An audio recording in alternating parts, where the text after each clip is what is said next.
여기 보니까 인삼이 다 말라 죽어 있어요. 저 인삼 하나도 못 써. 저건 인삼이라고 볼 수가 없어. 그냥 이제 썩은 뿌리가 된 거죠.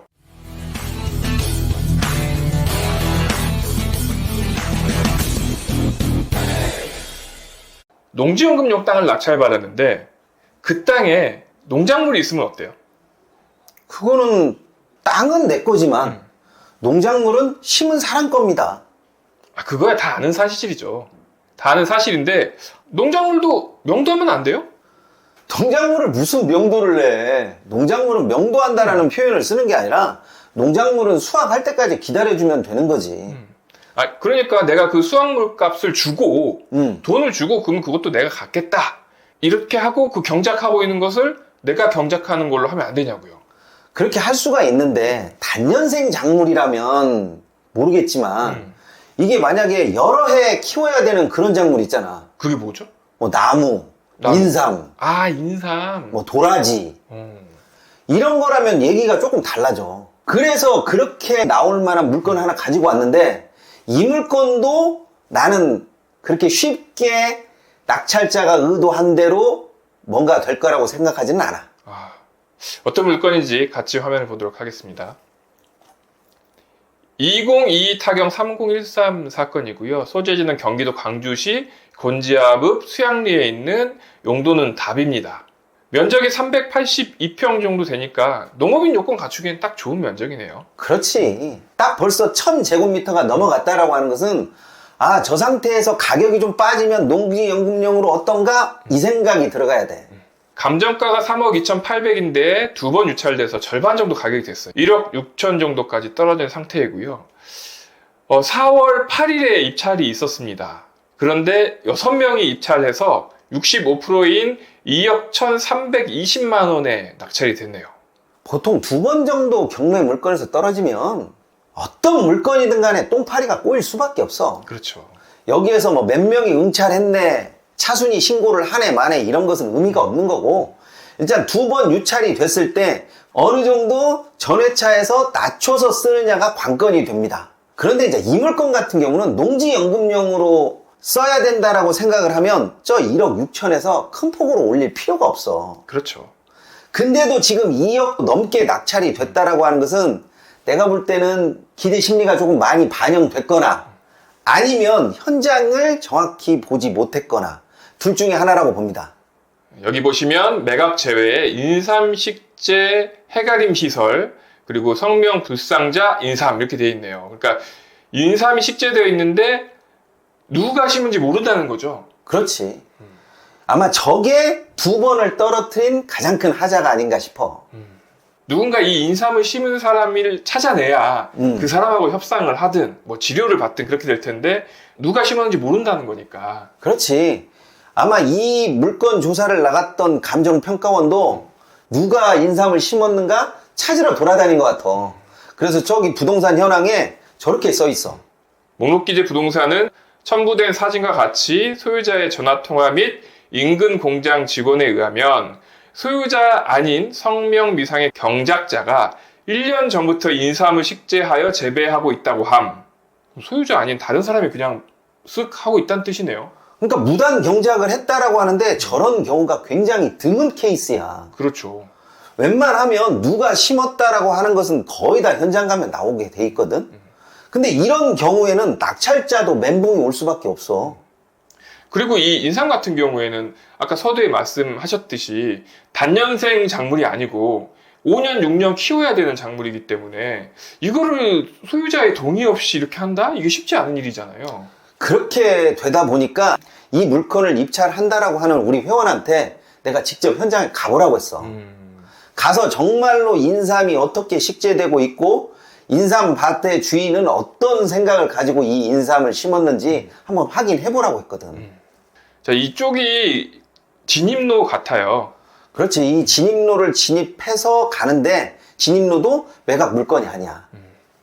지금 이 국어가 있거든요. 이 깊은 국어를 다리를 놓고 지금 맹지 탈출을 해서 이 앞쪽 땅은 쓰고 있는 것으로 보이고요. 이렇게 이 공장 옆쪽 도로를 통해서 현장으로 진입하고 있는 것처럼 보이고요. 그래도 농기계가 다녔던 흔적들이 보이네요. 그렇지. 안쪽에 또 농지가 있으니까. 저쪽 뒤쪽에 보이는 인삼밭 같아요. 저렇게 해가림 시설이라고 하잖아요. 근데 인삼밭이 사진상으로 보면 멀쩡했는데 직접 현장으로 나가니까 해가림 시설이 많이 벗겨졌어. 해가림 시설이 많이 벗겨지다 보니까 검정 비닐이 들어가 있는 게 아니라 저렇게 지금 햇볕이 들어오게끔 되어 있잖아. 여기 보니까 인삼이 다 말라 죽어 있어요. 저 인삼 하나도 못 써. 저건 인삼이라고 볼 수가 없어. 그냥 이제 썩은 뿌리가 된 거죠. 그렇지. 여기 보니까 지금 다 갈색의 이파리가 보이거든요.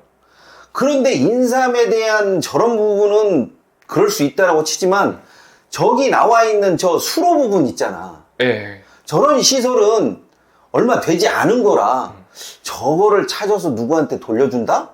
여러 가지 면에 있어서 쉽지 않아. 그렇죠. 이 관수시설 하는 것도 비용이 상당히 들었을 것 같은데, 어찌됐든 누군가를 만나야 이거를 철거를 하고 또 이런 시설물에 대해서 뭐 보상을 해준다거나 이런 게 필요할 텐데, 사람을 못 만난다고 하면 좀 난감할 수도 있는 거잖아요.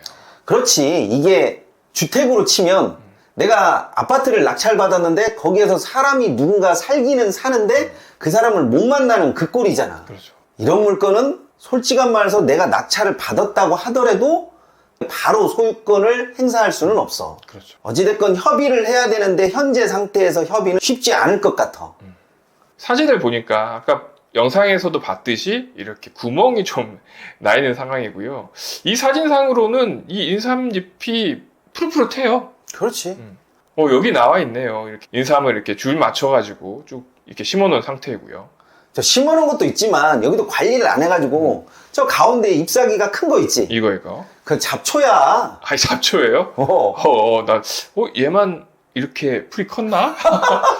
이건 잡초고 그만큼 신경 안 썼다는 얘기야. 그렇죠. 그리고 이제 냉해를 입지 말라고 이렇게 볏짚으로 해놨는데 이쪽 부분은 또 없네요. 그렇지. 그러니까 관리도 안 해놓고 이게 어떤 의도로 이 시설물을 해놨는지를 지금 모르겠어. 지금 이 시설물이 남의 땅에서 무단으로 경작했다라고 볼 수는 없고 천상 이 땅 주인과 아니면 인근 밭 주인과 어떤 거래가 있었을 것으로 보이기 때문에 나는 이런 경우에는 충분하게 고지를 해서 땅 소유권을 찾아오는 게 맞다라고 봐. 이게 지금 처음에 감정평가사가 찍은 사진인데 처음에는 멀쩡했단 말이야. 네, 그렇게 보입니다. 근데 이 멀쩡했을 때하고 지금의 낙찰했을 때 인삼에 관련된 시설은 전혀 다른 모습이잖아. 그렇죠. 이렇기 때문에 꼭 현장을 확인해야 되는 것이고, 이렇게 농작물이 심어져 있다라면 주인이 누구 것인지 아니면 어떤 쪽으로 해서 내가 협상을 할 것인지에 대한 것도 입찰하기 전에 한번 전략적으로 점검해 봐야지. 자, 이 사진을 놓고 보면 봐봐, 경계가 모호하잖아. 그렇죠. 그러면 이 땅에 농작물을 심어 놓은 사람은 누구겠어? 이 주변이겠죠. 그럼 이 주변에 있는 사람한테 다 나와. 다만 이 감정평가사가 갔을 때 관련된 사람을 못 만난 것 뿐이지 정말로 이 관련된 사람이 없다라고 보는 그런 거는 말이 안 되지. 그렇죠. 그래서 이 물건 같은 경우에는 나는 딱 농지연금용으로밖에 못 쓴다고 봐. 농지연금용이나 아니면 공장의 터를 좀 확실하게 해야 되는데, 공장의 터로 사용한다는 것은 진입로 부분이 내 땅도 아니고 조금 약하기 때문에 그 부분은 어떤 식으로 사용하느냐에 따라서 다르지만 현재 있는 상태로 놓고 보면 그건 너무 먼 이야기인 것 같아. 그렇죠. 그러다 보니까 농지연금으로 쓰는 게 맞는데 이 인삼밭 때문에 이만큼 가격이 떨어졌고 또 이 인삼밭 때문에 공시지가 즈음해서 낙찰이 안 된 것 같아. 네, 이번 시간은 여기까지 하도록 하겠습니다. 감사합니다.